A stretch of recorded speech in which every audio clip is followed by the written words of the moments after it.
सोलापूर लोकसभेच्या पार्श्वभूमीवर पूर्वनियोजनासाठी आयोजित केलेल्या बैठकीत निंबर्गी गावचे सरपंच श्रीदीप हसापुरे यांनी गावच्या विकासाकरता भरीव निधी उपलब्ध होण्यासाठी प्रणिती शिंदे यांना निवडून देण्याचे युवकांना आवाहन केले। दक्षिण सोलापूर तालुक्यात भाजपच्या लोकप्रतिनिधींनी जनतेचा भ्रमनिरास केला आहे।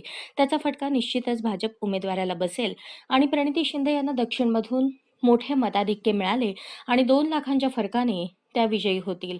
गंगाधर बिराजदार हे बोलताना म्हणाले, गेले 2 खासदार निष्क्रिय असल्यामुळे शेतकऱ्यांचा गंभीर प्रश्न असलेल्या कॅनलला पाणी आले नाही, शेतमालाला हमीभाव नाही, पीक विमा नाही। तालुक्यात प्रचंड दुष्काळ असताना निष्क्रिय आमदार व खासदारांमुळे तालुका दुष्काळाच्या यादीत बसला नाही।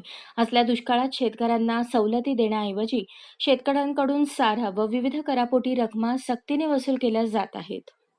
त्यामुळे शेतकऱ्यांच्या मनात भाजप विरोधात प्रचंड संतापाची लाट आहे।